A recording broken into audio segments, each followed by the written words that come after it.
Hello friends, आज मैं explain करूंगा स्वेलो स्टार एनिमी के पार्ट 11 को।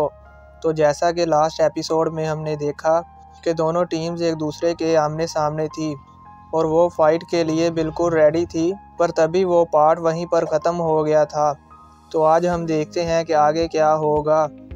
तो वीडियो स्टार्ट होती है और हम देखते हैं कि दोनों टीम्स फाइट करने ही वाली होती हैं कि तभी वहाँ पर सिक्योरिटी ब्यूरो की टीम्स और रोबोट्स आ जाते हैं और उन्हें कहते हैं कि अगर तुम लोगों ने फ़ाइट स्टार्ट की तो हमारे पास राइट्स हैं कि हम तुम लोगों को किल कर दें। तो ये सुनकर टाइगर टीम का बॉस और टाइगर टीम पीछे हट जाती है और वहाँ से चले जाते हैं। तो फैंग कहता है, कैप्टन क्या आप इनको ऐसे ही जाने देंगे? तो कैप्टन कहता है कि उनका बॉस बहुत ही चालाक है और अगर हम इसकी रिपोर्ट सिक्योरिटी ब्यूरो को करते हैं तो भी कोई फ़ायदा नहीं, क्योंकि हमारे पास कोई प्रूफ नहीं है और जैंग को चोट भी बहुत लगी है। अब व्यू चेंज होता है और हम देखते हैं कि हॉस्पिटल में मिस्टर जैंग का इलाज किया जाता है। तो कैप्टन को टाइगर टीम पर बहुत गुस्सा आता है। तो मिस्टर जैंग कहता है, कोई बात नहीं कैप्टन, मैं पहले ही सोच रहा था कि मैं रिटायर हो जाऊं और एक अच्छा फादर बन सकूं। तो कैप्टन कहता है, कोई रास्ता तो ज़रूर होगा जिससे तुम ठीक हो सको। चलो अब HR लाइसेंस मॉल में चलते हैं, हो सकता है कि वहाँ पर तुम्हारे लिए कोई रोबोटिक बाजू मिल जाए। तो मिस्टर जैंग कहता है कि उस बाजू की पावर और स्ट्रेंथ प्रेडेटर जितनी नहीं हो सकती। अब सीन शिफ्ट होता है और हम देखते हैं कि फायर टीम HR लाइसेंस में आ गई है और अब मैनेजर बताता है कि यू इन सेफली घर पहुँच गई है, आप लोग अब रेस्ट कर सकते हैं। और कहता है, कैप्टन इस मिशन का रिवार्ड आपको सेंड कर दिया गया है, चेक कर लें। तो कैप्टन कहता है ठीक है और कहता है, मैनेजर मुझे आपसे कुछ पूछना है। तो कैप्टन मैनेजर को कहता है कि इस मिशन में मेरा एक टीम मेंबर बहुत बुरी तरह से इंजर्ड हुआ है, तो क्या आपके पास इसके लिए कोई सूटेबल रोबोट बाजू है? तो मैनेजर कहता है, मुझे इस बारे में बहुत अफसोस है, पर एक रोबोट बाजू सिर्फ आम रूटीन के लिए काम आ सकता है, पर एक प्रैक्टिटर के लिए एप्लीकेबल नहीं है। हाँ, पर मैं एक ऐसे ट्रेशर के बारे में जानता हूँ जो टूटा हुआ बाजू दोबारा रिस्टोर कर सकता है। तो कैप्टन पूछता है कि वो क्या है? तो मैनेजर कहता है कि उसे वाटर ऑफ लाइफ कहा जाता है और वो king level spirit beast dragon king से ही मिल सकता है और उसके एक ड्रॉप की प्राइस 30 मिलियन UN है। तो फैंग ये सुनकर बहुत शौक होता है। तो मैनेजर बताता है कि इसके अलावा ये मार्केट में नहीं है। तो अब मिस्टर जैंग कहता है कि रिटायर इंस्ट्रक्टर बनना भी बहुत अच्छा है और इससे मैं अपनी फैमिली के साथ अच्छा टाइम स्पेंड कर पाऊंगा। तो अब कैप्टन कहता है, मैनेजर इस बार हमने मिशन के साथ साथ कुछ मॉन्स्टर्स को भी हंट किया है अपनी टीम को बचाने के लिए। तो अब फैंग मैनेजर को वो सामान दिखाता है जो उन्होंने मॉन्स्टर्स को हंट करके जमा किया था। तो मैनेजर ये देखकर बहुत शौक होता है। तो अब कैप्टन कहता है कि हम लकी थे और अगर वो मॉन्स्टर बुरी तरह से इंजर्ड ना होता तो हमें उससे जीतने का चांस ना मिलता। तो अब मैनेजर कहता है कि इस हंट किए हुए सामान का मैं आपको 1 बिलियन दूंगा, आपका क्या ख्याल है? तो कैप्टन कहता है ठीक है। तो अब वो सब खाना खाने के लिए आते हैं। तो कैप्टन कहता है, जैंग ये तुम्हारी रिटायरमेंट पार्टी है और आज से तुम जिगजियान मार्शल आर्ट हॉल के इंस्ट्रक्टर हो। और वो अब बहुत सारी बातें करते हैं जिसमें वो कहते हैं कि हम ट्रेनिंग करेंगे और अपनी टीम को जनरल लेवल तक पहुंचाएंगे और अब वो पार्टी इंजॉय करते हैं। तो अब हम देखते हैं कि फैंग वापस अपने घर आ जाता है और अपने मॉम डैड से मिलकर बहुत खुश होता है और मिस्टर जैंग भी अपनी फैमिली के पास आ जाता है।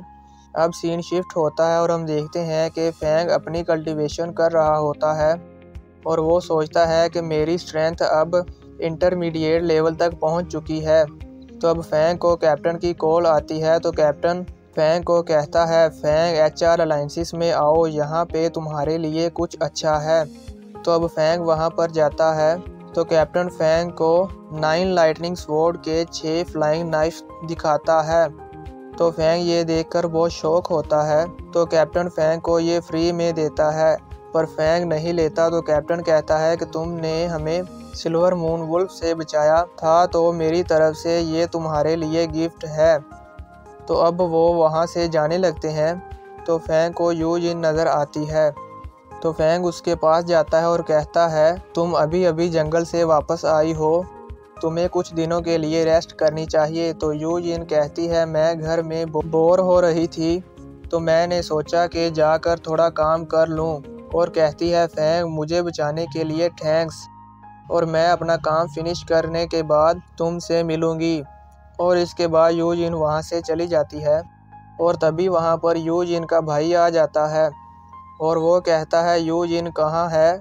तो मैनेजर कहता है कि वो अभी अभी यहाँ से गई है। तो यू जिन का भाई कहता है कि तुम? तो फैंग अपना नेम बताता है और कहता है, मैं फैंग हूँ। तो यू जिन का भाई कहता है, तुम फायर हैमर टीम से हो और मेरी सिस्टर तुम्हारी वजह से ही वापस आई है। तो अब फैंग से हाथ मिलाता है और फैंग को थैंक्स कहकर वहाँ से चला जाता है। और यू जिन के भाई का नाम यू गैंग है। तो फैंग मैनेजर से पूछता है कि यू गैंग का बैकग्राउंड क्या है। तो मैनेजर कहता है कि तुम्हें नहीं पता।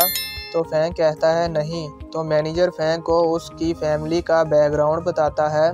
तो फैंग सोचता है कि यू जिन का फैमिली बैकग्राउंड इतना स्ट्रॉन्ग है, मैंने इसके बारे में कभी नहीं सुना। तो अब वहाँ पर एमरजेंसी अलार्म एक्टिव होता है और न्यूज़ आती है कि एक जनरल लेवल का मॉन्स्टर शहर की तरफ आ रहा है और उसने मिलिट्री की पहली डिफेंस लाइन क्रॉस कर दी है। तो मिलिट्री के फाइटर प्लेन उस मॉन्स्टर को रोकने की कोशिश करते हैं, पर वो मॉन्स्टर उन प्लेन्स पर अटैक करके उनको डिस्ट्रॉय कर देता है।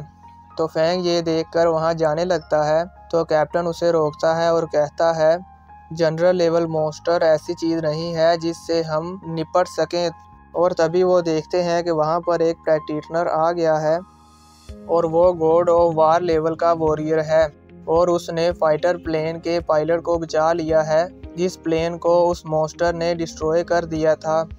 और अब वो वॉरियर मॉन्स्टर से फाइट करने के लिए जाता है और अपने 2 अटैक से ही उस मॉन्स्टर को मार देता है।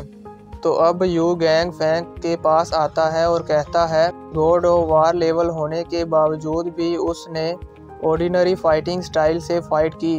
और अब वो फैंग की इंसल्ट करता है और उसको चिढ़ाता भी है। तो फैंग कहता है कि आप मेरे जैसे प्रैक्टिशनर को कम समझते हैं और कहता है कि आप बहुत बातें करते हैं, क्या आप चाहते हो कि मैं रिटायर हो जाऊं? और कहता है, अपनी छोटी सिस्टर का पीछा ना करो, डोंट वरी, मैं फैंग इस ज़िंदगी में प्रैक्टिशनर के अरूज पर ज़रूर पहुंचूंगा और एक स्ट्रॉन्गेस्ट वॉरियर बनूंगा। और जब वो टाइम आएगा तो तुम मेरी की गई इस इंसल्ट पर बहुत शर्मिंदा होगे। यू जिन एक अमीर फैमिली में पैदा हुई है, पर उसने कभी भी किसी के साथ एरोगेंटली बात नहीं की। मेरी बात याद रखना, एरोगेंस बहुत से लोगों को अंधा कर देता है। और इसी तरह ये पार्ट यहीं पर ख़त्म हो जाता है। तो दोस्तों, देखेंगे नेक्स्ट पार्ट में क्या होगा। और अगर आपने मेरे चैनल को सब्सक्राइब नहीं किया तो सब्सक्राइब कर लें और बेल नोटिफिकेशन को ऑन कर लें। मैं इस तरह की एक्सप्लेनेशन आपके लिए लाता रहूँगा। मिलते हैं एक और नई वीडियो में, तब तक के लिए बाय, टेक केयर, अपना ख्याल रखिएगा।